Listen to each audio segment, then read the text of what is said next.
ಇದು ಲಂಗ ದಾವಣಿ ಎತ್ತಲಾಗೋಯ್ತೆ ಕಾಲೇಜ್ ಹುಡುಗರು ನೀವೇ ಹಾಡಿದ್ದ? ನಾನೇ ಹಾಡಿದ್ದು. ಅದನ್ನ ಆಡ್ಬೋದಾ? ಲಂಗ ದಾವಣಿ ಎತ್ತ ಹೋಯ್ತ್ರೆ ಕಾಲೇಜ್ ಹುಡುಗಿರ ತೋಳೆ ಇಲ್ಲದ ಫೋನಲ್ಲೇ ನೀನ್ ಅಲ್ಲೇ ಕೀಟ್ಲೆ ಮಾಡಕ್ವಲ್ಲ, ಸುಮ್ನೆ ಕಾಲೇಜ್ನಲ್ಲಿ ನಾನು ಶಿಲ್ಲೆ ಚಪ್ಪಾಳೆ ಹೊಡ್ಸ್ಕೊಬೇಕಾಗಿತ್ತು, ಪೋಲಿ ಆಡ್ಬೇಕಿತ್ತು, ಪೋಲಿ ಸಾಹಿತ್ಯ ಬೇಕಿತ್ತು, ಬರೀತಿದ್ದೆ. ಯಾವ ದೇವ ಶಿಲ್ಪಿ ಕಡೆದನೋ ನಿನ್ನ, ಅವನ ರೊಮ್ಯಾಂಟಿಕ್ ಮಾಡವನೆ ಕನ್ನಡತಿ ನೀನ್ ಯಾಕೆ ಹಿಂಗಾಡ್ತಿ, ಓಟ್ ಕೇಳಕ್ ಬಂದವ್ರ ಕಣೆ ಮೋಟಕ ನಿನ್ ಮೋಟ್ ಬಹಳ ಅದನ್ನ ಎಫೆಕ್ಟಿವ್ ಆಗಿ ಬಳಸ್ಕೊಂಡು. ಇವ್ರ 5 ವರ್ಷದಿಂದ ಬಂದಿದ್ದವ್ರು ಕೇಳಕ್ಕ, ನಮ್ಮೂರ್ನ ಅಮೇರಿಕಾ ಮಾಡ್ತೀವಂದವ್ರು ಇವ್ರೇ ಕಣೆ ಮೋಟಕ್ಕ. ಕಾಂಗ್ರೆಸ್ನವರು ದೇಶ ಆಳಿ ಕಂಡೋರ್ ಕೆರ ಹೊರುವಂಗಾಯ್ತು, ಜನತಾದಳದವ್ರ ರಾಜ್ಯ ಆಳಿ ಜಾತಿಗ್ ಜಾತಿ ವೈರ ಬಂತು, ಬಿಜೆಪಿಯವರು ಬಂದ ಮೇಲೆ ಬಾರಿ ಬಾರಿ ಕಿಸ್ತಿದ್ದಾಯ್ತು, ಯಾರು ಬಂದ್ರು ಅಷ್ಟೇ ಮೋಟಕ್ಕ. ಎಲ್ಲ ಬಡವ್ರ ದೋಚ ಬಡ್ಡಿ ಹೈಕ್ಲೆ ಕೇಳಕ್ಕ, ನೀವು ಯಾರನ್ನೋ ಮದುವೆ ಆಗಿಲ್ವ? ಅವಾಗ ನಿಮ್ಗೆ ಯಾರು ಅಟ್ಯಾಚ್ ಆಗಿರ್ಲಿಲ್ವಾ? ಇಲ್ಲ, ಆ ತರದ್ದು ಲಾವಣಿ ಎಲ್ಲ ಬರೀತಾ ಇರಲ್ಲ, ಯಾರ ಮೇಲೆ ಪ್ರೇಮ ಕವಿತೆ ಎಲ್ಲ ಬರ್ದಿರ್ಲಿಲ್ವಾ? ಕಾವ್ಯ ಗಿವ್ಯ ಎಲ್ಲೋ ದೂರದ ಅಷ್ಟೇ, ಓನಲ್ಲೇ ನೀನ್ ಅಲ್ಲೇ ನಾನು ಇಲ್ಲೇ ಅಷ್ಟೇನೆ. ಆ ಮೀಟರ್ ಇರ್ಲಿಲ್ಲ ನಮ್ಗೆ, ಆ ಕಾಲದ ಹುಡುಗರಿಗೆ ಆ ಮೀಟರ್ ಇಲ್ಲ, ಅವನ್ನೆಲ್ಲ ಹೋಗಿ ಅವ್ರಿಗೆ ಎಕ್ಸ್ಪ್ರೆಸ್ ಮಾಡುವಂತ ಪುಣ್ಯ. ಈಗ ಹೆಂಗಿದ್ರು ನೀವು ಲಾವಣಿಗಳು, ಕವಿತೆಗಳು, ಕವನಗಳು, ಹಾಡುಗಳು ಬರೀತಾ ಇದ್ರಲ್ವಾ, ಅದನ್ನ ಯಾರ ಮೇಲಾದ್ರು ಪ್ರಯೋಗ ಮಾಡಿದ್ರಾ? ಅದಿರ್ಲಿ, ನಾನ್ ಪ್ರಯೋಗ ಮಾಡಿ ಇನ್ನೊಬ್ಳಿಂದ ಹೋಗೋದ್ರಿ, ನನ್ನಿಂದೆ ಬಿದ್ದಂತ ಒಂದು ದೊಡ್ಡ ಪ್ರವಾಹ ಇತ್ತಲ್ಲ, ಪ್ರವಾಹ ಅಂತ ಕರಿತೀನಿ ಅದನ್ನ. ಅದೊಂದು ಆ ಒಂದು ಅವ್ರ ಲವ್ ಲೆಟ್ರ್ಗಳನ್ನ ನನಗೆ ಬರಿತಾ ಇದ್ರು. ಅವಾಗೆಲ್ಲ ಲೆಟ್ರ್ಗಳೇ ಇದ್ದಂಥದ್ದು, ಅಭಿಮಾನದ ಲೆಟ್ರು, ಕೆಲವು ಲವ್ ಲೆಟ್ರ್ಗಳು, ಒಂದು ಬಂಡಿ ಅವು, ಒಂದು ಬಂಡಿ. ನಿಮ್ ತಾಯಿ ಓಡಿಸ್ಕೊಂಬರ್ಲಿ ಅವತ್ತಿನ ಕಾಲದಲ್ಲಿ? ಇಲ್ಲ, ಅವ್ರಿಗೆ ಅದೊಂದು ದೊಡ್ಡ ಸಮಸ್ಯೆ ಆಗೋಗಿತ್ತು. ಹುಡುಗಿಯರಿಂದ ಇವನ್ ಕಾಪಾಡೋದು ಒಂದು ಸಮಸ್ಯೆ. ಮನೆಗೆ ಹುಡಿಕೊಂಬಂದ್ಬಿಡ್ತಿದ್ರು ಕೆಲವರು ಅಭಿಮಾನಿಗಳಿದ್ರಲ್ಲಿ.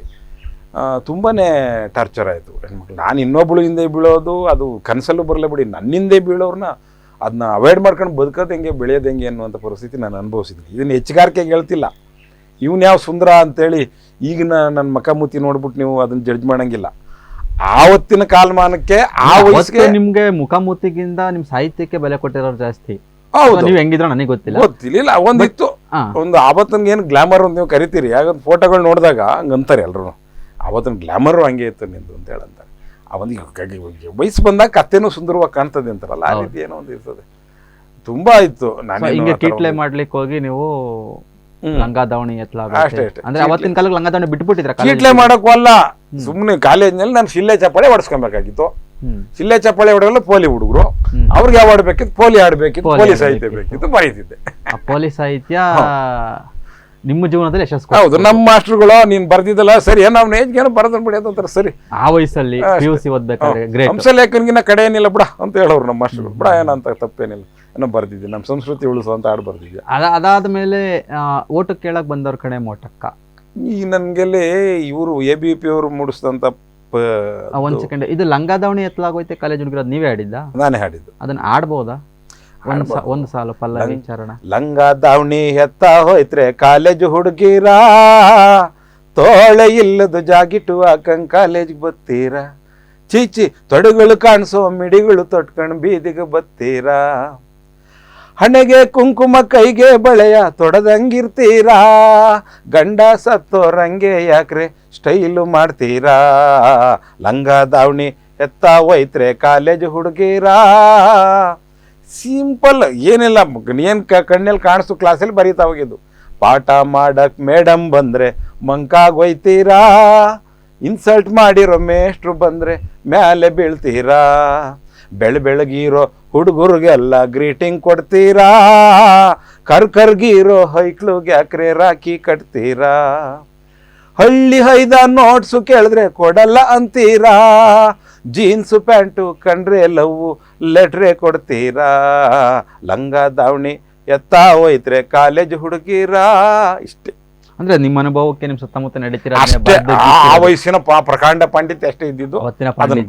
ಅವತ್ತಿನ ಪಾಂಡಿತ್ಯ ನಾನು ಇದು ನೋಡ್ತಾ ಇದ್ದೀನಿ. ನಮ್ ಕಾಲೇಜಿಗೆ ನಾನ್ ಕೇಳಿದ್ಕೊಳ್ಳಿ ನೋಟ್ಸ್ ಕೊಡ್ಲಿಲ್ಲ, ಅವನಾರ ಕೇಳಿದ್ ಲವ್ ಲೆಟರ್ ಕೊಟ್ಲು, ಇದೆಲ್ಲ ಅನುಭವಕ್ಕೆ ಬಂದು ಅಷ್ಟೇ ಇನ್ನೇನಿಲ್ಲ.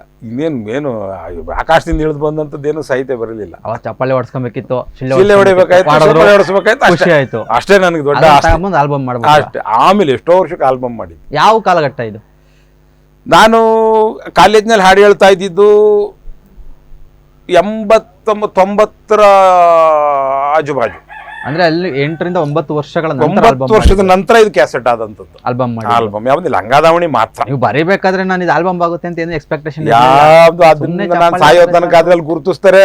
ಯೂಟ್ಯೂಬ್ ಅಂತ ಒಂದು ಬರ್ತದೆ. ಮುಂದೆ ಅವನ ಯಾರೋ ಈಗ ಅದನ್ನ ಒಂದು ಸಾರಿ ತಡೆದೆ, ಅದನ್ನ ಕೊರಿಯೋಗ್ರಫಿ ಮಾಡ್ಕೊಂಡು ಸಿನಿಮಾಗೆ ಹಾಕ್ತೀವಿ ಅಂತ ಬಂದ್ರು. ನಾನು ಸಿನಿಮಾ ಮಾಡ್ಬೇಕಪ್ಪ, ನಂದೇ ಕೋಟಿಗಟ್ಟಲೆ ಆಸ್ತಿ ಇದೆ, ನಾನು ಸಾಯೋದ್ರೊಳಗೆ ನಾನು ಒಂದು ಸಿನಿಮಾ ಮಾಡ್ಬೇಕು ಇಟ್ಕೊಂಡಿದ್ದೀನಿ. ಆ ಅಕ್ಕ ನಿನ್ನ ಮಗಳು ಚಿಕ್ಕವಳಾಗಂತೂ ಹಾಳು ಮಾಡ್ಬಿಟ್ರಿ, ಎತ್ಕೊಂಡು ಹೋಗಿ ಕೋರ್ಟ್ಗೆ ಹೋದ್ರು ನಂಗೆ ನ್ಯಾಯ ಸಿಕ್ಲಿಲ್ಲ. ಇನ್ಯಾವುದೇ ಹಾಡು ನಾನು ಸ್ಟ್ರಿಕ್ಟ್ಲಿ ನಾನು ಯಾರಿಗೂ ಕೊಡಲ್ಲ ಅಂತ ಹೇಳಿದೆ. ಯಾರು ಕನ್ಸ್ಕೊಂಡಿರಲಿಲ್ಲ ಈ ಹಾಡು ಹಿಂಗೆಲ್ಲ ಆಯ್ತದೆ ಅಂತ ನಾನೇನು ಕನ್ಸ್ಕೊಂಡು. ನಾನು ಬಂದು ಇನ್ನೊಬ್ರು ಯಾರೋ ಬಂದು ಇಂಟರ್ವ್ಯೂ ಮಾಡ್ತಾರೆ ಅಂತ ಅನ್ಕೊಂಡಿರ್ಲಿಲ್ಲ. ಯಾವುದು ಮುಂದೆ ಏನೇನೋ ಗೊತ್ತಿಲ್ಲ. ಈ ಹಾಡು ಮತ್ತೆ ಸುಮ್ಮನೆ ಬರೀಬೇಕು, ಯಾವುದೋ ಭಾರಿ ಬಡ್ಜೆಟ್ ಸಿನಿಮಾದಲ್ಲೇ ಬರ್ತದೋ ಮತ್ತೆ ಇದು ಏನಾದ್ರು ಪುನರುತ್ಥಾನ ಆಯ್ತದ ಗೊತ್ತಿಲ್ಲ. ಯಾಕೆಂದ್ರೆ ಈಗ ಇತ್ತೀಚೆಗೆ ತುಂಬಾ ಹಳೆ ಸಂಘಗಳೇ ಮತ್ತೆ ಫೇಮಸ್ ಆಗ್ತಾ ಇದಾವೆ. ಅದನ್ನ ಮತ್ತೆ ರಿವರ್ಕ್ ಮಾಡಿ ಅದನ್ನೇನೋ ಒಂದು ರಿಪೇರಿ ಮಾಡಿ ಅದನ್ನ ಮತ್ತೆ ಸೋಷಿಯಲ್ ಮೀಡಿಯಾಗೆ ಬಿಟ್ಟು ತುಂಬಾ ಫೇಮಸ್ ಮಾಡ್ತಾ ಇದ್ದಾರೆ. ಆ ರೀತಿ ನಿಮ್ದು ಒಂದು ಸಾಂಗ್ ಇತ್ತೀಚೆಗೆ ವೈರಲ್ ಆಗ್ತಾ ಇದೆ. ಯಾವುದು? ಇದು ಕೂಲಿ ಮಾಡೋ ಕಾರಣ. ಅದು ಹೌದೌದು, ತುಂಬಾ ಅದು ಈ ರೀಲ್ಸ್ಗಳು ಬಂದ್ಬಿಟ್ಟು ಅದು ಕಾಮಿಡಿ ಆಗಿದೆಯಲ್ಲ ಅದೊಂದು. ಈ ಕೂಲಿ ಮಾಡೋ ಕಾಳ್ ನನ್ನ ಮಕ್ಳೇ ಹೀರೋ ಹೋಂಡಾ ಕೇಳ್ತಿರುವಾಗ ನಾನೇನು ಕೇಳಲೆ ಕೆಂಪಿ ನಿಮ್ಮಪ್ಪನ. ಇದು ಇದು ಯಾ ರೆಕಾರ್ಡಿಂಗು ಬೆಂಗಳೂರಿನಲ್ಲಿ 9 ಗಂಟೆಗೆ ನಾನು ಅಲ್ಲೇ ಇರಬೇಕು. ಓಕೆ, 6 ಗಂಟೆಗೆ ಎದ್ದಿದ್ದೀನಿ. ನೀರು ನಾನೇ ಕಾಯಿಸ್ಕೊಂಡಿದ್ದೀನಿ ಹಳ್ಳಿ ಮನೆಯಲ್ಲಿ. ನೀರು ಕಾಯಿಸ್ಕೊಂಡು ನನಗೆ ಈಗಾಗಲೇ 7-8 ಹಾಡುಗಳು ರೆಡಿ ಇದೆ. 2ನೇ ಆಲ್ಬಮ್ ಬಿಟ್ಟು ಹೇಳಿ 3ನೇ ಆಲ್ಬಮ್ ಮಾಡಬೇಕಾದ್ರೆ ಆವಾಗ ಯಾಕೋ ಸಮಾಧಾನ ಇರೋ ಒಂದು ಕಾಮಿಡಿ ಸಾಂಗ್ ಬೇಕಿತ್ತಲ್ಲ ಇದರಲ್ಲಿ, ಸ್ವಲ್ಪ ಎಕ್ಸ್ಟ್ರಾಡಿನರಿ ಕಾಮಿಡಿ ಬೇಕಲ್ಲ ಅಂದ್ಬಿಟ್ಟು ಈ ಹಾಡು ನೀರು ಕಾಯಿಸ್ಬೇಕಾದ್ಬಿಟ್ಟಿತ್ತು. ಈ ಥರ ಮಾಡಿಬಿಡೋಣ, ಒಂದು ಹೆಣ್ಣು ಒಂದು ಗಂಡು ಇದಕ್ಕೆ ಮಾಡಿಬಿಟ್ಟು ಇದೊಂದು ಹಾಡು ಮಾಡಿಬಿಡೋಣ ಅಂದ್ಬಿಟ್ಟು ಕೂಲಿ ಮಾಡೋ ಕಳ್ಳನ ಮಕ್ಳೇ ಹೀರೋ ಹೋಂಡಾ ಕೇಳ್ತಿರುವಾಗ ನಾನೇನು ಕೇಳಲೆ ಕೆಂಪಿ ನಿಮ್ಮಪ್ಪನ ಅಂತ ಇವನು. ನಿನ್ನ ಒಣಗಾಮಲೆ ಮೂತಿ ನೋಡಿ ಹೆಣ್ಣು ಕಡೋದೇ ದೊಡ್ಡದು ಕಣ, ಹೀರೋ ಹೋಂಡಾ ಕೊಡಕ್ಕೆ ನನ್ಗನ್ ತೀಟೆನಾ ಅವಳ್ದು. ಈ ಥರದೊಂದು ಹಾಡು ಮಾಡ್ದಂಥದ್ದು. ಅದು ಬರೆಯೋಕ್ಕಾಗಲಿಲ್ಲ ನನಗೆ, ಮನಸ್ಸಲ್ಲಿ ಅನ್ಕೊಂಡೆ ಹಿಂಗಿರ್ಬೇಕು ಬರೆಯೋಕೆ ಆಗ್ತಾ ಇಲ್ಲ. ಯಾಕಂದ್ರೆ ನಾನು ಕಾರ್ ತಗೊಂಡು ಈ ಕಾಡ್ದಾರಿಲಿ ಮಾಗಡಿಗೆ ಬಿದ್ದು, ಮಾಗಡಿಯಿಂದ ಬೆಂಗಳೂರಿಗೆ ಅದು ಕಾಡ್ದಾರಿ ಹೋಯ್ತಾ ಅದನ್ನ ಹುಟ್ಟಿಸ್ತಾ ಹೋಗಿದ್ದ ಹಾಡನ್ನ. ಯಾಕಂದ್ರೆ ಆ ಮ್ಯಾಗಳ ಕೇರಿ ಮಾರನ್ ಮಗನ್ ಮೀಸೆ ಇನ್ನೂ ಬಲ್ತೇ ಇಲ್ಲ, ಮ್ಯಾಗಳ ಕೇರಿ ಮಾರನ್ ಮಗನ್ ಮೀಸೆ ಇನ್ನೂ ಬಲ್ತೇ ಇಲ್ಲ, ಅವನು ಕೊಟ್ಟವ್ರಲ್ಲೇ ಒಳ್ಳೆ ಸುಂದ್ರಿನ, ಕೊಟ್ಟವ್ರಂತೆ ಅರ್ಧ kg ಚಿನ್ನನ ಅಂತ ಇವನು. ಆ ಸುಂದರಿ ಕತೆ ನಿಂಗೇನ್ ಗೊತ್ತು, ನಮ್ಮ ಸ್ಕೂಲ್ಗೆ ಬತ್ತಿದ್ಲವಳು, ಅಲ್ಲೇ ನೋಡ್ಕೊಂಡಿದ್ಲು PT ಮೇಸ್ಟ್ರನ ಅಂತ ಅವಳ್ದು. ಈ ರೀತಿ ಒಂದು ಕಾಮಿಡಿ ಮಾಡಿ ನನಗೆ ಇದು ಮಾಡ್ಬೋದು. ಇದು ಬಸ್ ಸ್ಟ್ಯಾಂಡಲ್ಲಿ ಓಡ್ತದೆ, ಇದು ಹಳ್ಳಿಗಳಿಗೆ ಓಡ್ತದೆ ಅನ್ನೋ ಒಂದು ಕಾನ್ಫಿಡೆನ್ಸು. ಹೋದ ತಕ್ಷಣ ಇದೇನು ಮರ್ತೋಗ್ಬಿಡ್ತದಲ್ಲ ಅಂತೇಳಿ ಮೊದಲನೇ ಹಾಡಿನ ತಗೊಂಡ್ಬಿಟ್ವಿ. ಆಗ ತಿಂಗಳಾನ್ಗಟ್ಲೆ ಬರ್ದ್ ಮಾಡ್ದೇವಲ್ಲ, ಅಲ್ಲಿ ಇಟ್ಬಿಟ್ಟತ್ತಾಗೆ ಮೊದಲನೇ ಹಾಡಿ ತಗೊಂಡ್ಬಿಡಿ ಸರ್, ಬರ್ದಿರ್ಲಿಲ್ವಲ್ಲ ಅದಕ್ಕೆ ಅಂತೇಳಿ. ಅವರು ಮೋಹನ್ ರಾಜ್ ಅಂತ ಮ್ಯೂಸಿಕ್ ಪ್ಯಾಟರ್ನ್ ಮಾಡ್ತಿದ್ದವ್ರು ಗುರುಗಳು. ಅವರು ಏನು ತಲೆ ಓಡಿಸ್ತೀವಿ ನೀನು, ಯಾವ ನೀರು ಕುಡಿತೀಯೋ, ಏನು ನೀವು ಯಾವ ಡಿಪೋ ಅಕ್ಕಿ ತಿಂತೀಯೋ ಅಂತ ಅವರು. ನಮ್ಮ ಡಿಪೋನೇ ಬೇರೆ ಬನ್ನಿ ಗುರುಗಳೇ, ಏನೇನ ತಲೆ ಓಡಿಸ್ಕೊಂಡು ಬಂದಿದ್ಯಲ್ಲ ಅಂತ ಅವರು ಡಂಗ್ ಅಂತೇಳಿ ಅವ್ರು ಏನಾದ್ರು ರೆಡಿ ಮಾಡಿ ಪ್ಯಾಟರ್ನ್ ಹಂಗೆ ಮಾಡಿ ಹಿಂಗೆ ಮಾಡಿ ಅನ್ನೋದು. ನಾನೇನ್ ಅನ್ಕೊಂಡೆ ಅಂದ್ರೆ ಮೋಸ್ಟ್ಲಿ ನಿಮ್ ಮದುವೆ ಸಿಚುವೇಶನ್ ಇರ್ಬೇಕಿದು, ಅಲ್ಲೇನೋ ಈ ತರ ಮಾತುಕತೆ ನಡೆದಿರ್ಬೇಕು, ಅದನ್ನ ಇಟ್ಕೊಂಡು ಈ ತರ ಬರ್ದಿರ್ಬೇಕು ಅಂತ ನಾನು ಲೆಕ್ಕಾಚಾರ ಇಲ್ಲ. ನನ್ನ ಒಬ್ಬನ ಭಾವನೆ ಆಗಿರಲ್ಲ, ಇಡೀ ಸಮಾಜದ ಭಾವನೆ. ಅಕ್ಕ ನಿನ್ನ ಮಗಳು ನಂಗೆ ಚಿಕ್ಕವಳಾಗಲ್ವಾ, ಪಕ್ಕದ ಮನೆ ಫಿಗರ್ ನಂಗೆ ವರ್ಷ ಆಗಲ್ವ ಅನ್ನೋದು ನನ್ನೊಬ್ಬನ ಭಾವನೆ ಅಲ್ಲ. ಸಾವಿರಾರು ಮನೆಯ ಭಾವನೆಗಳು, ಅದೇ ಸಿಚುಯೇಷನ್ಗಳಿರ್ತದೆ. ಮಗಳು ಕಪ್ಗಿರ್ತಾಳೆ, ಅಕ್ಕನ ತಮ್ಮನ ಸಾಕೊಂಡಿರ್ತಾಳೆ, ಇವನಿಗೆ ಕೊಡ್ಬೇಕು ಅಂತ. ಅವ್ನ ಪಕ್ಕದ ಮನೆ ಹುಡುಗಿ ಇಷ್ಟ ಆಗ್ತಾಳೆ, ಸ್ವಲ್ಪ ಕಲರ್ ಹಾಕಾಣ್ತಾಳೆ. ಇದು ಲೋಕಾರೂಢಿಯಾಗಿ ಇದ್ದಂಥದ್ದು. ಹಂಗಾಗಿ ಎಲ್ಲರ ಹಾಡಾಗಿ ತಲುಪಿದ್ ನನ್ನ ಹಾಡುಗಳು, ನನ್ನೊಬ್ಬನ ಇದೆಲ್ಲ ಎಲ್ರಿಗೂ ಅದು ಸರಿ ಅನ್ಸ್ಬೇಕು, ಆ ರೀತಿ ಬರ್ದಂತ. ಜೊತೆಗೆ ಅದ್ರ ಜೊತೆ ಇನ್ನು ಯಾವ್ದು ತುಂಬಾ ಯಶಸ್ಸು ಕೊಟ್ಟಿರ್ತಕ್ಕಂಥ? ಯಶಸ್ಸು ಅಂತ ಏನಿಲ್ಲ, ಅಕ್ಕನ ಮಗಳಲ್ಲಿ ದುಡ್ಡು ಬಂದಿದ್ದೆ ಯಶಸ್ಸು ಅಷ್ಟೇನೆ. ಆ ಓಟ್ ಕೇಳಕ್ ಬಂದವ್ರ ಕಣೆ ಮೋಟಕ, ಅದು ಅಣ್ಣಮ್ಮನ ಒಂದು ಕಾರ್ಯಕ್ರಮಕ್ಕೆ ಹೋಗಿದ್ದಾಗ ಬೆಂಗಳೂರಿನಲ್ಲಿ ಆ ಬೀಟ್ಸ್ ಅಲ್ಲಿ ಕುಣಿತಾ ಇದ್ರು ಅವರು. ಆ ಬೀಟ್ಸ್ ಕುಣಿತಾ ಇದ್ರು ಅವರು ತಮಟೆ ಹೊಡ್ಕೊಂಡು. ಎಷ್ಟು ಪಾಪ್ಯುಲರ್ ಆಗಿ ಆ ಬೀಟ್ಸ್ ಸೆಳೆದಿತ್ತು ಅಂದ್ರೆ 100 ಜನ ಯುವಕರು ಆ ಬೀಟ್ಸ್ಗೆ ಕುಣಿತಾ ಇದ್ರು. ಇವತ್ತಿನ ರ್ಯಾಪ್ ಸಾಂಗ್ಗಳು ಏನಿಲ್ಲ ಅದ್ರ ಮುಂದೆ. ಆ ತಮಟೆ ಬೀಟ್ ಅದು. ಈ ಬೀಟ್ಗೊಂದು ಹಾಡ್ ಮಾಡ್ಬೇಕಲ್ಲ, ಅಂದ್ಬಿಟ್ಟು ರೊಮ್ಯಾಂಟಿಕ್ ಸಾಂಗ್ಗೆ ಅದು ಸೂಟ್ ಆಗ್ತಿರ್ಲಿಲ್ಲ. ಸೂಟ್ ಆಗ್ತಿತ್ತೇನೋ ಗೊತ್ತಿಲ್ಲ. ಯಾವ ದೇವ ಶಿಲ್ಪಿ ಕಡೆದನೋ ನಿನ್ನ, ಅವನ ರೊಮ್ಯಾಂಟಿಕ್ ಮಾಡವನೆ. ಏನೇ ಕನ್ನಡತಿ ನೀನ್ ಯಾಕೆ ಹಿಂಗಾಡ್ತಿ, ಅಲ್ಲಿ ಯಾವ್ದು ಡ್ಯೂಯೆಟ್ ಸಾಂಗ್ ಮಾಡವನೆ. ನನ್ಗೆ ಅದು ಅವಶ್ಯಕತೆ ಇರಲಿಲ್ಲ. ರಾಜಕೀಯವಾಗಿ ಹಾಡುಗಳನ್ನೇನು ಹುಟ್ಟಿಸ್ಬೇಕಾಯ್ತು, ಅದಕ್ಕೆ ಬೇಕಾಯ್ತದೆ ಅಂದ್ಬಿಟ್ಟು ಓಟ್ ಕೇಳಕ್ ಬಂದವ್ರ ಕಣೆ ಮೋಟಕ ನಿನ್ ಮೋಟು ಪರ್ಕೆ ಪೂಜೆ ವಸಿ ಮಾಡಕ್ಕ ಅನ್ನೋದಕ್ಕೆ ಭಾಳ ಅದನ್ನ ಎಫೆಕ್ಟಿವ್ ಆಗಿ ಬಳಸ್ಕೊಂಡ್ರು ಆ ಬೀಟ್ಸ್. ಯಾಕೆ ಅದನ್ನೇ ಮೋಟು ಪರ್ಕೆ ಪೂಜೆ ಮಾಡಕ್ಕ ಅನ್ನೋದನ್ನ ಯಾಕೆ ತಗೊಂಡ್ರಿ? ಅವತ್ತಿನ ರಾಜಕೀಯ ಅವತ್ತೇ ಅಧ್ವಾನ ಆಗಿತ್ತು. ಅಧ್ವಾನದಲ್ಲಿ ಅಧ್ವಾನ ಇತ್ತು. ಆಗ್ಲೇ ಭ್ರಷ್ಟಾಚಾರ ಎಣಕಿತ್ತು. ನಮ್ಗೆ ಏನು ಹೈಸ್ಕೂಲು ನನಗೆ ಚಿಗುರು ಮೀಸೆ ಬರ್ತಿದ್ದಂಗೆ ಪುಣ್ಯವಶಾತ್ ಅಂಬರೀಷ್ ಬಂಡಾಯ ಸಿನಿಮಾಗಳು ಉಚ್ಚರಾಯ ಸ್ಥಿತಿಗೆ ಬಂತು. ಓಕೆ. ಅಂಬರೀಷ್ ಅವರ ಅಂತ, ಚಕ್ರವ್ಯೂಹ, ಚದುರಂಗ, ಗಜೇಂದ್ರ ಇವೆಲ್ಲ ನಮ್ಮನ್ನ ರಾಜಕೀಯದವರು ಇಷ್ಟು ದುಷ್ಟ ಅನ್ನುವಂಥದ್ದನ್ನು ಬಿಂಬಿಸಿದಂಥ ಸಿನಿಮಾಗಳು. ಅವ್ರನ್ನೇನೋ ದೊಡ್ಡದಾಗಿ ಮೆರೆಸೋವಂಥದ್ದು, ಅವ್ರೇನೋ ಮಹಾತ್ಮರು ಅಂತ ಅನ್ಕೊಳ್ಳೋದ್ಕಿಂತ ಅವ್ರ ಒಳ ಮುಖ ಹೇಗಿರ್ತದೆ, ಯಾವ ದೃಷ್ಟಿಕೋನದಲ್ಲೇ ಇದಾಗ್ತದೆ, ಅವ್ರು ಹಿಂಗಾಗಿರುತ್ತಾನೆ ಸಮಾಜ ಇಷ್ಟೊಂದು ಕಷ್ಟಪಡ್ತಾ ಇರೋದು, ಇಷ್ಟು ಅನ್ಯಾಯಕ್ಕೆ ಒಳಪಟ್ಟಿರೋ ಶೋಷಣೆಗೆ ಈ ಸಮಾಜ ಅನ್ನೋದು ನಮಗೆ ಆ ವಯಸ್ಸಿಗೆ ಆ ಅಂಬರೀಷ್ ಸಿನಿಮಾಗಳಿಂದ ನನಗೆ ತಲೆಗೊಳಿತು. ಅಂಬರೀಷ್ ಸಿನಿಮಾಗಳ ಹೊಡೆತ ಹೆಂಗಿತ್ತು ಅಂದರೆ, ರಾಜ್ಕುಮಾರ್ ಅವರು ಕೂಡ ಐತಿಹಾಸಿಕ ಸಾಮಾಜಿಕನ ಪಕ್ಕಕ್ಕೆ ಇಟ್ಬಿಟ್ಟು ಅಂಬರೀಷ್ ತರದ ಸಿನಿಮಾಗಳಿಗೆ ರಾಜ್ಕುಮಾರ್ ಟೀಮ್ ಬಂದು ಬಂಡಾಯ ಸಿನಿಮಾ, ಜ್ವಾಲಾಮುಖಿ, ಧ್ರುವತಾರೆ ಇವೆಲ್ಲ ಸಿನಿಮಾಗಳು ಬಂತಲ್ಲ, ಅಂಬರೀಷ್ ಆ ರೀತಿ ರಾಜ್ಕುಮಾರ್ ಸಿನಿಮಾಗಳ ಮೇಲೆ ಪರಿಣಾಮ ಬೀರೋ ಮಟ್ಟಕ್ಕೆ ಹೊರಟೋಗ್ಬಿಟ್ಟದು. ಅಂಥದ್ದೊಂದು ಕಾಲಮಾನದಲ್ಲಿ ಹುಟ್ಟಿದಂಥವ್ರು ನಾವು. ಹಾಗಾಗಿ ಆ ರಾಜಕೀಯ ಒಂದು ಶೋಷಣೆ ಏನಿದೆ, ರಾಜಕೀಯ ಒಳಮನಸ್ಸು ಏನಿದೆ, ಅವೇರ್ನೆಸ್ ಬೇಕಿತ್ತು ಹಳ್ಳಿಗಳ ಕಡೆ. ಅವನು ಯಾವನ ಬಂದಂತೆ ಓಟ್ಗೆ 50 100 ಹಂಚ್ತಿತ್ತಂತ ಕಾಲ ಅದು. ಓಟ್ಗೆ 50 ರೂಪಾಯಿ ಹಂಚ್ಬಿಟ್ನಂತೆ, 100 ರೂಪಾಯಿ ಹಂಚ್ಬಿಟ್ನಂತೆ ಅಂತೇಳಿ ಎಂಡ ಕುಡಿದ್ಬಿಟ್ಟು ಹೊಟ್ಟೆ ತುಂಬ ಇನ್ನು TN ಶೇಷನ್ನು ಆಗ್ತಾನೆ ಬಂದು ಎಲ್ಲ ಲಿಮಿಟ್ ಮಾಡ್ತಾ ಇದ್ರು, ಹಿಡ್ತಾ ಎಂಡುಗಳು ಲೆಕ್ಕ ಇಲ್ಲ, ದುಡ್ಡುಗಳು ಲೆಕ್ಕ ಇಲ್ಲ, ಸ್ವತಂತ್ರವಾಗಿ ಹಂಚ್ತಾ ಇದ್ರು. ಅಂಥದ್ದನ್ನ ಒಂದು ಅವೇರ್ನೆಸ್ನ ಮೂಡಿಸ್ಲೇಬೇಕಲ್ಲ ನಾನು ಅಂತಕ್ಕಂಥ ಒಂದು ಜಿದ್ದು ನನ್ನಲ್ಲಿತ್ತು. ಅದು ಅದು ಅವತ್ತಿನ ದಿನಗಳಲ್ಲೇ ಅದು ಸಾರ್ಥಕ ಆಯಿತು. ಹಳ್ಳಿಯವರು ಇವ್ರು 5 ವರ್ಷದಿಂದ ಬಂದಿದ್ದವರು ಕೇಳಕ್ಕ, ನಮ್ಮೂರ್ನ ಅಮೇರಿಕಾ ಮಾಡ್ತೀವಂದವ್ರು ಇವ್ರೇ ಕಣ್ಣೆ ಮೋಟಕ್ಕ, ಓಟು ಕೇಳಕ್ ಬಂದವ್ರ ಕಣ್ಣೆ ಮೋಟಕ್ಕ, ನಿನ್ನ ಮೋಟು ಪರ್ಕೆ ಪೂಜೆ ವಸಿ ಮಾಡಕ್ಕ. ಆಮೇಲೆ ಎಲ್ಲ ಅಪಾಯಗಳನ್ನ ಮೈ ಮೇಲೆ ಎಳ್ಕೊಂಡಂತ ಹಾಡುಗಳವು. ಹೌದು. ಆಗಾಗ್ಲೇ ನಾನು ಸಂಘಟನೆಗಳನ್ನ ಕಟ್ಕೊಂಡ್ಬಿಟ್ಟಿದ್ದೆ. ಅವತ್ತಿನ ಕಾಲದಲ್ಲಿ ಈ ರೀತಿಯ ರಾಜಕೀಯಗಳ ನಡುವೆ ಹೌದು ಈ ತರ ಬಂಡಾಯ ಸಾಹಿತ್ಯ ಬರೋದು ನಾನು ಕೈ ಕಾಲು ಮುರ್ಬಿಡೋದು, ಕೊಲೆ ಮಾಡ್ಬಿಡ್ಬೇಕಾಯ್ತು. ನಾನು ಬಳ್ಳಿ ಹುಡುಗ ಸಂಘಟನೆಗಳು ಕಟ್ಕೊಂಡ್ಬಿಟ್ಟಿದ್ದೆ ಆಗ್ಲೇ. ಮಗಳಿಲ್ದಿರೋದು ದೂರದ ಜನ ಇದ್ರ ಮಂಡ್ಯದ ಬೇರೆ ಬೇರೆ ತಾಲೂಕುಗಳಲ್ಲಿ ನಂದು ಸಂಘಟನೆ ಇತ್ತು, ಕುಣಿಗಲಲ್ಲಿ ಸಂಘಟನೆ ಇತ್ತು, ತುಮಕೂರು ಜಿಲ್ಲೆ ಬೇರೆ ಬೇರೆ ಭಾಗಗಳಲ್ಲಿ ನನ್ನ ಸಂಘಟನೆ ಇತ್ತು. ನನ್ನ ಹಿಂದೆ ಜನ ಇದ್ದಾರೆ, ಯೂತ್ಸ್ ಇದ್ದಾರೆ ಅನ್ನೋದು ಗೊತ್ತಿತ್ತು. ಹಾಗಾಗಿ ಅಲ್ಲಿ ಪಕ್ಷಿಗಳ ಹೆಸರಿಳಿದು ಹಾಡ್ದಂಥದ್ದು. ಕಾಂಗ್ರೆಸ್ನವರು ದೇಶ ಆಳಿ, ಕಂಡೋರ್ ಕೆರ ಬರುವಂಗಾಯ್ತು, ಜನತಾ ದಳದವ್ರ ರಾಜ್ಯ ಆಳಿ, ಜಾತಿಗೆ ಜಾತಿ ವೈರ ಬಂತು, BJPಯವರು ಬಂದ ಮೇಲೆ ಬಾರಿ ಬಾರಿ ಕಿಸ್ತಿದ್ದಾಯ್ತು, ಯಾರು ಬಂದ್ರು ಅಷ್ಟೇ ಕಣ್ಣೆ ಮೋಟಕ್ಕ, ಎಲ್ಲ ಬಡವ್ರು ದೋಚ ಬಡ್ಡಿ ಹೈಕ್ಲೆ ಕೇಳಕ್ಕ, ಈ ಬಡ್ಡಿ ಹೈಕ್ಲ ಚಡ್ಡಿ ಉದ್ರಂಗಾಕಕ್ಕ, ಯಾಕ ಓಟ್ ಕೇಳಕ್ ಬಂದವ್ರ ಕಣ್ಣೆ ಮೋಟಕ್ಕ, ನಿನ್ನ ಮೋಟು ಪರ್ಕೆ ಪೂಜೆ ವಸಿ ಮಾಡಕ್ಕ. ನೆಹರು ಶಾಸ್ತ್ರಿ ಹೋದ ಮೇಲೆ ಇಂದಿರಾ ಗಾಂಧಿ ಬಂದಿದ್ದಾಯ್ತು, ಇಂದಿರಾ ಗಾಂಧಿ ಹೋದ ಮೇಲೆ ರಾಜೀವ್ ಗಾಂಧಿ ನೋಡಿದ್ದಾಯ್ತು, ರಾಜೀವ್ ಗಾಂಧಿ ಹೋದ ಮೇಲೆ ದೇವೇಗೌಡ ವಾಜಪೇಯಿ, ಯಾರು ಬಂದ್ರು ಅಷ್ಟೇ ಕಣ್ಣೆ ಮೋಟಕ್ಕ, ನಮ್ಮ ರೈತನ್ ಬಾಳು ಬೆಂಕಿ ಪಾಲು ನೋಡಕ್ಕ, ಇಲ್ಲಿ ಅನ್ನ ಕೊಟ್ಟವನ್ ಬಾಯಿಗೆ ಮಣ್ಣು ಕೇಳಕ್ಕ, ಯಾಕ ಓಟ್ ಕೇಳಕ್ ಬಂದವ್ರ ಕಣ್ಣೆ ಮೋಟಕ್ಕ. ಈ ರೀತಿ ಅದು ಆ 4 ಸ್ಟ್ಯಾಂಜನ್ ಅವೇರ್ನೆಸ್ ತುಂಬತಾನೆ ಹೋಗ್ತದೆ.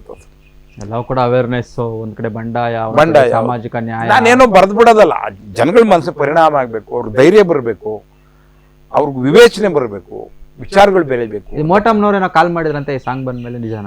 ಇಲ್ಲ ಮಾಡಿರ್ಲಿಲ್ಲ. ಯಾರ ಮಾಗಡಿ ಪೇಟೆ ಎಲ್ಲ ಮಾತಾಡ್ತಾ ಇದ್ರು? ಇಲ್ಲ ಮೋಟಮ್ನವ್ರು ಯಾರಿಗೂ ಹೇಳಿದ್ರು, ಯಾರೋ ಬರ್ದವನಿದ್ದು. ಮೋಟಮ್ನವ್ರು ನಮ್ಗೇನು ಫೋನ್ ಮಾಡಿರಲಿಲ್ಲ. ಮೋಟಕ್ಕ ಅಂತ ನಮ್ಮ ತಾಯಿಯವರ ಅಕ್ಕ, ದೊಡ್ಡ ಅತ್ತೆ, ನನಗೆ ಸೋದರ. ಮೋಟಮ್ನವ್ರಿಗೆ ಬರ್ದಿದ್ದಾರೆ. ಆಯಮ್ಮನ್ಗೆ ಹೋಗಿ ಹೇಳದಂತೆ, ನಿನ್ ತಮ್ಮನ ಮಗ ಏನ್ ನಿನ್ ಮೇಲೆ ಹಾಡು ಬರ್ದ್ಬಿಟ್ಟವನೇ ಅಂತ. ಆಯಮ್ಮೇನೋ ನನ್ನ ಮಗನೇ ನನ್ನ ಹಿಂಗೆಲ್ಲ ಹಾಡು ಬಾಳ್ ಮಡ್ಗಿದ್ದೀನಿ, ನನ್ನ ಎತ್ಕೊಂಡೋಗಿ ನಾನೇ ಪಾರ್ಕೆ ತಗೊಂಡಿದ್ದು ಯಾರಿಗೆ ಅಂತ ಆಯಮ್ಮ ಕೇಳ್ತಿತ್ತು. ಅಲ್ಲೆಲ್ಲ ಮಾಗಡಿ ಪೇಟೆಲ್ಲ ಮಾತಾಡ್ತಾ ಇದ್ರು, ಕನ್ನಡ ಕುಮಾರಿಗೆ ಮೋಟಮ್ನವರೇ ಫೋನ್ ಮಾಡ್ಬಿಟ್ಟಿದ್ರು ಅಂತ, ಯಾಕಪ್ಪ ಇಂಥ ಕೆಲಸ ಮಾಡಿದ್ಯಾ ಅಂತ. ಇಲ್ಲ ಮಾಗಡಿ ಅವ್ರು ಬಿಡಿ, ಮಾಗಡಿಲಿ ಇಂಥವೆಲ್ಲ ಉಲ್ಪಿಸ್ತಾರೆ ಚೆನ್ನಾಗಿ. ಆಮೇಲೆ ಮಾಗಡಿಯವ್ರು ಏನೊಂದು ಹೇಳೋದು, ಕನ್ನಡ ಕುಮಾರ್ ಯಾಕೆ ಸುಮ್ಮನೆ ಆಗ್ಬಿಟ್ಟ ಅಂದ್ರೆ, ರಾಜಕೀಯದವರು ಇನ್ನು ಬರೀಬಾರ್ದು ಅಂತ ನನ್ನ ಕಡೆಯಿಂದ ಇದು ಬರ್ಸ್ಕೊಂಡ್ಬಿಟ್ರಂತೆ, ಅಪಾಲಜಿ ಬರ್ಸ್ಕೊಂಡ್ಬಿಟ್ರಂತೆ. ಕೋರ್ಟ್ಗೆ ಹೋಗ್ಬಿಟ್ಟು ಕೇಸ್ ಹಾಕ್ಬಿಟ್ಟು. ಈ ತರದ್ದು ಇನ್ನೆಲ್ಲ ಮಾಗಡಿಲಿ ನಮ್ಮ ತಾಲೂಕಿನ ಬರ್ಕೊಟ್ಟಿದ್ದೀರಾ ಅಂತ ನಾನು ಬರ್ಕೊಟ್ಟಿದ್ದೀನಿ. ಇದನ್ನ ಉಡಿಸ್ಬಿಟ್ಟವ್ರೆ. ಕನ್ನಡ ಯಾಕೆ ಹಾಡು ಬರೀತಿಲ್ಲ ಅಂದ್ರೆ ರಾಜಕೀಯದವರೆಲ್ಲ ಕೇಸ್ ಹಾಕ್ಬಿಟ್ಟು ಅವನ್ನ ಪೊಲೀಸ್ ಅಂದ್ಬಿಟ್ಟು ಬರ್ಸ್ಬಿಡೋರಲ್ಲಿ ಮತ್ತಿನ್ನೇನು ಹಾಡು ಬರೀ ಕೂಡುದು ಅಂತ ಅವ್ರಿಗೆ ಬರ್ಸ್ಬಿಟ್ಟವ್ರೆ. ಈ ಮಟ್ಟದ ಯಶಸ್ಸು ಕಾಣುತ್ತೆ ಅಂತ ಯಾವ ತರ ಅನ್ಕೊಂಡಿದ್ರಾ ಅಂತ? ಏನ್ ಯಶಸ್ಸು ಅಂದ್ರೆ ಸಾಹಿತ್ಯ ಲೋಕದಲ್ಲಿ ಅನ್ಕೊಂಡೆ, ನನ್ನ ಆರ್ಭಟ ನೋಡಿದ್ರೆ ನಾನು ಯಾವತ್ತೋ ನನ್ಗೆ ನಾಯಕತ್ವನೇ ಕೊಟ್ಬಿಡ್ಬೇಕಾಗಿತ್ತು. ನೀವು ಮೊದಲ ಯಾವ ಸಾಹಿತ್ಯಕ್ಕೆ ಫಸ್ಟ್ ಸ್ಟೆಪ್ ಇಟ್ರಲ್ವಾ, ಆಕಾಶವಾಣಿ ಮೊದಲನೇ ದಿನ ಆಡಿದ್ರಲ್ವಾ, ಅವತ್ತು ಅನ್ಸುತ್ತೆ ನಿಮ್ಗೆ ನಾನು ಈ ಮಟ್ಟದ ಯಶಸ್ಸು ಕಾಣುತ್ತೆ? ಇಲ್ಲ, ನಾನ್ ನಿಮ್ಗೆ ನನ್ನ ಮಾತಿನಿಂದ ಬೇಜಾರಾಗ್ತದೆ. ನಾನು ಅನ್ಕೊಂಡಿದ್ ಬಹಳ ಎತ್ತರದ ಯಶಸ್ಸು ಇದೆಲ್ಲ ಅಲ್ಲ. ಇದ್ಯಾವ್ದ ಕ್ಯಾಸೆಟಲ್ಲಿ ಪಾಸೆಟಲ್ಲಿ ಆಡ್ಬಿಟ್ಟು ಸುಮ್ಮನಾಗೋದಲ್ಲ. ದೊಡ್ಡ ಸ್ಕ್ರೀನ್ ನಲ್ಲಿ ಏನ್ ನೀವು ನಮ್ಮ ರಾಜ್ ಕಾಲದ, ವಿಷ್ಣುವರ್ಧನ್ ಕಾಲದ, ಅಂಬರೀಷ್ ಕಾಲದ ಏನು ನೀವು ಉಚ್ಛ್ರಾಯ ಸ್ಥಿತಿಯನ್ನು ನೀವು ಇದ್ ಮಾಡ್ತೀರಿ. ನಾನು ಹೋಗ್ಲೇ ಇಲ್ಲ ಬೆಳ್ಳಿ ಪರದೆ. ಬೆಂಗಳೂರು ನನ್ಗೆ ಆಗಲ್ಲ, ಪ್ರಯತ್ನಗಳೇ ಮಾಡ್ಲಿಲ್ಲ, ಹೋಗ್ಲೇ ಇಲ್ಲ. ಕನಸಿತ್ತು, ತುಂಬಾ ಕನಸಿತ್ತು. ಈ ಆಲ್ಬಮ್ ಎಲ್ಲ ಬಂದು ಯಶಸ್ಸು, ಒಂದಷ್ಟು ಯಶಸ್ಸು ಸಿಕ್ಕದ್ಮೇಲೆ ನಿಮ್ಮ ಜೀವನ ಶೈಲಿ ಅಥವಾ ಜೀವನದಲ್ಲಿ ಬದಲಾವಣೆ ಏನಾದ್ರು? ತೇಜಸ್ವಿ ಅವ್ರನ್ನ ಓದ್ಕೊಂಡಿದ್ದೆ, ಪೂರ್ಣಚಂದ್ರ ತೇಜಸ್ವಿ ಅವ್ರನ್ನ ತುಂಬಾ ಹಚ್ಕೊಂಡ್ಬಿಟ್ಟಿದ್ದೆ ಅವ್ರ ಕೃತಿಗಳನ್ನ. ಅವ್ರನ್ನ ಹಚ್ಕೊಳ್ಳಿಕ್ಕೆ ಕಾರಣ ಆಗಿದ್ದು PUC ನಲ್ಲಿ ಕರ್ವಾಲೋ ಅನ್ನುವಂಥ ಒಂದು ಕಾದಂಬರಿನ ನಾನ್ ಡೀಟೇಲ್ ಆಗಿ ಇಟ್ಬಿಟ್ಟಿದ್ರು ನಮಗೆ. ಅದು ಆ ಪಟ್ಟಣದ ವಾತಾವರಣಕ್ಕೆ ನನಗೆ ಉಸಿರುಗಟ್ಟು ಹೋಗಿತ್ತೆ. ಆಗಾಗಲೇ ನನಗೆ ನನ್ನ ಹಳ್ಳಿಗೆ ಹೊರಟೋಗ್ಬೇಕು ಅಂತ. ಬಂಗಾರದ ಮನುಷ್ಯದ ಸಿನಿಮಾ ಕೂಡ ನನ್ನ ಮೇಲೆ ಪರಿಣಾಮ ಬಿದ್ದುಬಿಟ್ಟಿತ್ತು. ನನ್ನ ಹಳ್ಳಿಗೆ ಹೋಗ್ಬೇಕು, ಸ್ವತಂತ್ರವಾಗಿ ನಾನು ರೈತನಾಗಿ ಬದುಕಬೇಕು ಅಂತ. ಹಾಗಾಗಿ ನಾನು ಈ ಕ್ಯಾಸೆಟ್ ರಂಗನೂ ಕೂಡ ನಾನು ಅದು ಕಂಟಿನ್ಯೂ ಮಾಡೋಕ್ಕೋಲ್ಲ, ವೃತ್ತಿಯಾಗಿ ತಗೊಳ್ಳಿಲ್ಲ. ಒಂದಿಷ್ಟು ಕಾಸು ಬಂತು, ಬೋರ್ ಹಾಕ್ಸ್ಕೊಂಡೆ, ಹಳ್ಳಿದೊಂದು ಮನೆ ಕಟ್ಸ್ಕೊಂಡೆ. ನನ್ನ ಸಾವಯವ ಕೃಷಿ, ನನ್ನ ಕೃಷಿ ಪ್ರಯೋಗಗಳು, ರೈತರಿಗೆ ಏನಾದರೂ ಒಳ್ಳೇದು ಮಾಡಬೇಕು ಅನ್ನುವಂಥ ಕಡೆಗೆ ಆ ಸಂಘಟನೆಗಳು, ಆ ಥರದ ಗಮನಕ್ಕೆ ಸಂಪೂರ್ಣ ಕಳೆದೋಗ್ಬಿಟ್ಟೆ ನಾನು. ಅದನ್ನ ಮರ್ತಂಗೆ ಆಗೋಯ್ತು, ಆ ಫೀಲ್ಡೇ ಬಿಟ್ಬಿಟ್ಟೆ. ಯಶಸ್ಸಿನ ನಂತರ ಅದನ್ನ ಮರ್ತು ಬಿಟ್ರಿ, ಸಾಕು ನನಗೆ ಇದೇ ಕೃಷಿ, ಭೂಮಿ, ಮಣ್ಣು, ಗಿಡ. ಏನು ಎಂಟರ್ಟೈನರ್ಸು ಈ ದೇಶಕ್ಕೆ ಏನು ಅವರಿಂದ ಏನು ದೊಡ್ಡ ಕೊಡುಗೆ ಇಲ್ಲ. ಇವತ್ತು ಮಿಲಿಟರಿ ಸೋಲ್ಜರ್ಸು ನಮ್ಮ ದೇಶಕ್ಕೆ ಮಾಡ್ತಿರೋ ತ್ಯಾಗದ ಮುಂದೆ ನಂದು ಯಾವ್ದಪ್ಪ, ಇದು ಬರೀ ಎಂಟರ್ಟೈನ್ ಮಾಡ್ಕೊಂಡು ದುಡ್ಡು ಮಾಡ್ಕೊಂಡು ಹೋದ್ರೆ ಸ್ಟಾರ್ ಆದ್ರೆ ಏನು ಬದ್ ಭಾಗ್ಯ. ಅದು ಈಗ ಇನ್ನೊಂದು ವಿಚಾರ ಅಂದ್ರೆ, ಇವತ್ತಿನ ಕಾಲಘಟ್ಟದ ಎಂಟರ್ಟೈನರ್ಸ್ಗೂ ಇಂದಿನ ನಿಮ್ಮ ಕಾಲಘಟ್ಟದ ಎಂಟರ್ಟೈನರ್ಸ್ಗೂ ತುಂಬಾ ಡಿಫ್ರೆನ್ಸ್ ಇದೆ.